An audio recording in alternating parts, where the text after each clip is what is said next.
할렐루야. 아가페 새벽 묵상 오늘 또 여러분과 함께 귀한 말씀을 나누며 오늘은 특별히 시편 말씀을 나누면서 고난을 이기는 성도의 세 가지 자세에 대해서 함께 살펴보고자 합니다. 오늘 말씀 함께 보도록 하겠습니다. 시편 42편 1절에서 11절 말씀입니다. 가난한 자를 보살피는 자에게 복이 있으며 재앙의 날에 여호와께서 그를 건지시리로다. 여호와께서 그를 지키사 살게 하시리니 그가 이 세상에서 복을 받을 것이라.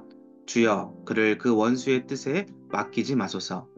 여호와께서 그를 병상에서 붙드시고 그가 누워 있을 때마다 그의 병을 고쳐 주시나이다. 내가 말하기를 여호와여 내게 은혜를 베푸소서. 내가 주께 범죄하였사오니 나를 고치소서 하였나이다. 나의 원수가 내게 대하여 악담하기를 그가 어느 때에나 죽고 그의 이름이 언제나 없어질까 하며 나를 보러 와서는 거짓을 말하고 그의 중심에 악을 쌓았다가 나가서는 이를 널리 선포하며 나를 미워하는 자가 다 하나같이 내게 대하여 수군거리고 나를 해하려고 꾀하며 이르기를 악한 병이 그에게 들었으니 이제 그가 눕고 다시 일어나지 못하리라 하오며 내가 신뢰하여 내 떡을 나눠 먹던 나의 가까운 친구도 나를 대적하여 그의 발꿈치를 들었나이다. 그러하오나 주 여호와여 내게 은혜를 베푸시고 나를 일으키사 내가 그들에게 보응하게 하소서. 이로써 내 원수가 나를 이기지 못하오니 주께서 나를 기뻐하시는 줄을 내가 알았나이다. 아멘. 자, 오늘은 우리가 고난의 때 바로 인간이 살아가다 보면 저마다 항상 그런 어려운 시기가 있죠. 그럴 때 성도로서 하나님을 믿는 사람으로서 우리가 그 모든 고난들을 어떻게 극복해야 되는가? 오늘 시편 기자를 통해서 우리들에게 너무나 귀한 세 가지의 원리를 설명해 주고 있습니다.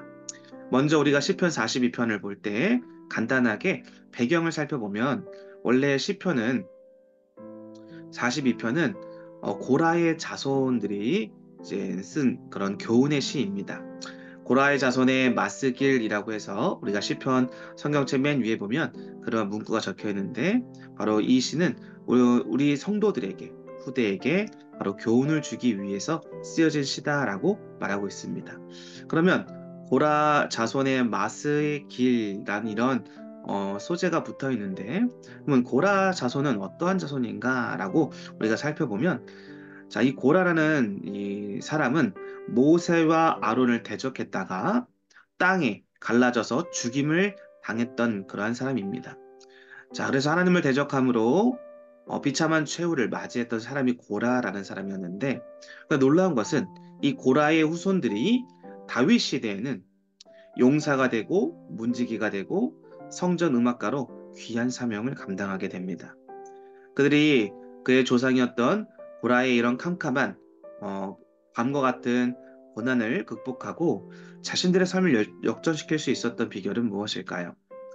오늘 바로 그 엄청난 고난과 그리고 자신의 조상들이 하나님 앞에 범죄했던 것을 뛰어넘어서 다시 한번 하나님 앞에 귀한 사명자로 쓰임받을 수 있었던 비결을 통해서 우리 또한 그것을 닮아가야 되겠죠. 첫 번째 비결은 바로 그것입니다. 바로 하나님을 갈망해야 되는 것이죠. 오늘 말씀해 보면 목마른 사슴이 시냇물을 찾기에 갈급함 같이 내가 주를 찾기에 갈급합니다. 라고 고백을 하고 있지 않습니까? 사람들은 저마다 목마름을 가지고 있죠. 어떤 이들은 성공에 대한 목마름, 또 내가 많은 돈을 얻어서 부자가 되고 많은 사람들에게 떵떵거리고 싶은 그러한 돈에 대한 목마름이 있습니다. 또 많은 연인들은 사랑에 대한 목마름을 가지고 있죠. 인간은 한평생 그 목마름을 채우려고 노력하지만 채우지 못하는 경우가 다반사입니다. 결국 목마름은 고통일 수밖에 없고 갈증이 계속되는 삶 속에서 목이 조여오는 그러한 삶의 강박감이 계속적으로 찾아옵니다. 오늘 시편 기자 시인도 바로 그러한 목마름을 느꼈지요. 그냥 목마름이 아닙니다. 타들어가는 목마름입니다. 그런데 오늘 시편 기자는 그러한 목마름을 어떻게 해결했느냐라는 것이죠. 오늘 시편 기자는 바로 목마른 사슴, 시냇물을 찾기에 나 또한 하나님을 나의 시냇물로 여기며 늘 주님을 찾겠다라고 하나님을 갈망하고 있었다라는 것이죠. 현실은 고통스럽지만 오히려 지금의 나의 삶에 꼭 필요한 분은 살아 역사하시는 하나님이다라고 고백하고 있는 것입니다. 그렇다면 우리도 성도인 우리들도 고난의 때에 가장 힘들 때에 우리가 필요로 해야 되는 것이 무엇일까요? 우리의 목마름을 채울 수 있는 첫 번째 원리는 무엇일까요? 그것은 바로 하나님이 되어야 되는 것이지요.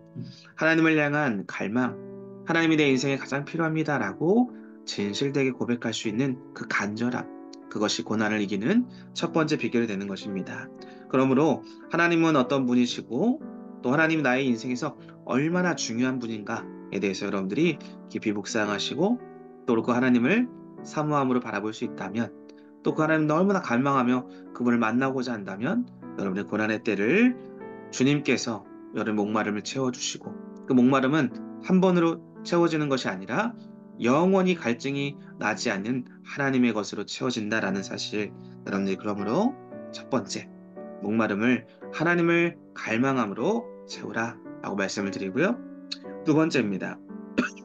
고난을 이길 때 성도들이 가져야 되는 그런 세 가지의 자세 중에 두 번째는 바로 하나님께 소망을 두라라는 것입니다.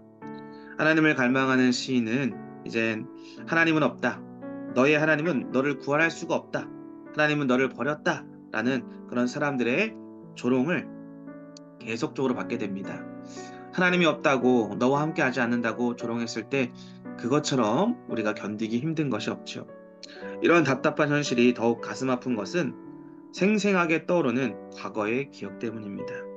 하나님이 정하신 절기에 기쁨으로 참여하고 많은 사람들이 이끌었던 그러한 시기에 자신의 옛 과거와는 다르게 지금은 너무나 초라하고 또 자신조차 하나님의 존전으로 나가지 못하고 비난받고 있기 때문에 오늘 시편 기자는 너무나 큰 고통을 안고 있는 것이죠. 바로 그런데 이때 시인의 영혼을 일으키는 하늘의 음성이 들립니다. 하나님의 응답을 받은 것이지요. 5절 말씀에 보니까 어찌하여 낙심하고 불안해하느냐? 너는 하나님께 소망을 두라 라고 하나님께서 말씀해 주십니다. 하늘의 음성, 주님의 음성을 들은 시인은 그 영혼이 각성케 됩니다. 비난의 소리만 크게 들리고 고난의 현장만 계속적으로 눈에 들어왔지만 하나님의 음성이 들리고 그의 영혼의 깊은 곳을 깨우치시는 주님의 음성이 귓가에 들렸을 때 그는 다시 한번 소망을 품고 고난을 이겨낼 수 있는 그러한 비결을 다시 한번 찾게 된 것이죠. 우리가 주님의 음성에 아멘으로 화답할 때 그것이 찬양이 되고 찬양은 우리의 힘이 되는 것입니다. 여러분의 고난의 때에 무엇에 소망을 두고 있는가? 다시 한번 잘 점검해 보면 우리는 하나님께 소망을 두고 그 안에서 힘을 얻어 일어설 수 있어야 된다는 것이지요. 마지막 세 번째는 무엇일까요? 고난을 이기는 세 번째, 바로 하나님의 은혜를 기억해라 라는 것입니다. 현실이 너무 힘들면 사람들은 현실 도피의 일환으로 행복했던 시절을 떠올립니다.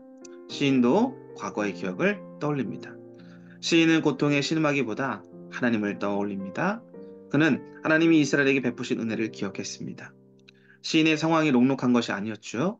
하나님이 이제는 이스라엘을 잊으신 것 같고 원수의 앞지에 버려두시는 것만 같았습니다. 원수들의 비방과 조롱은 계속 끊이지 않았습니다. 그러나 시인은 하나님께서 과거에 베푸신 은혜를 늘 언제나 기억하고 감사하고 찬양하게 해달라고 계속적으로 기도하고 있었습니다. 우리가 그래서 하나님을 경험하는 것, 우리의 인생에서 하나님을 만나고 우리의 고난의 문제들이 하나님 만남을 통해 하나 둘씩 과거에 해결되어져 갔던 그러한 우리의 삶의 자산들, 영적인 체험들, 하나님과 함께했던 그러한 체험들이 쌓여져 가고 그 쌓여진 것들을 기억하였을 때 고난을 이기는 미끄럼이 될 수 있다라는 것을 우리들에게 보여주고 있는 것이지요. 기도의 지경이 하나님의 은혜로, 하나님의 역사로 다시 한번 채워지고 또 그것을 통해서 우리가 넘치는 감사와 기쁨을 날마다 다시 회복하며 경험할 수 있기를 바랍니다. 고난의 때에 주님이 주시는 놀라운 은혜, 오늘 세 가지를 다시 한번 마음 가운데 여러분들 잘 기억하고 고난을 대하는 우리의 자세가 어떠한지를 잘 점검할 수 있기를 바랍니다. 하나님을 갈망하십시오. 하나님께 소망을 두십시오. 하나님의 은혜를 기억하십시오. 오늘 하루 여러분들에게 지금도 해결되지 않은 고난이 있다면, 가정과 직장과 삶의 현장 속에 그런 어려움이 있다면 이 세 가지 너무나 중요한 자세와 원리들을 잘 기억하시고 오늘 하루 삶에 적용하여서 하나님의 역사와 또 우리의 고난이 찬양과 기쁨과 감사로 바뀌는 놀라운 시간이 되기를 주님의 이름으로 간절히 기도하고 축복해 드립니다. 기도하겠습니다. 하나님 감사합니다. 오늘 우리들에게 고난을 대하는 성도의 세 가지의 자세를 우리들에게 알려주셨습니다. 인생의 목마름, 인생의 고난과 역경들, 감당할 수 없는 시험과 유혹들이 오늘 하루도 우리에게 계속적으로 찾아올 것입니다. 그때 하나님 더욱더 우리가 힘들고 어려울 때 우리의 목마름을 채우시는 하나님을 찾게 하여 주시고 그 하나님께 소망을 두게 하시고 지금까지 내가 만나고 경험한 하나님의 은혜를 기억하며 지금의 문제들을 능히 해결할 수 있음을 확신하며 주님과 함께하는 친밀한 귀하고 복된 하루가 되게 하여 주옵소서. 사순절 기간 주님의 은혜와 역사가 우리 모든 성도들의 삶에 가득하기를 원하오며 예수 그리스도의 이름으로 기도드립니다. 아멘.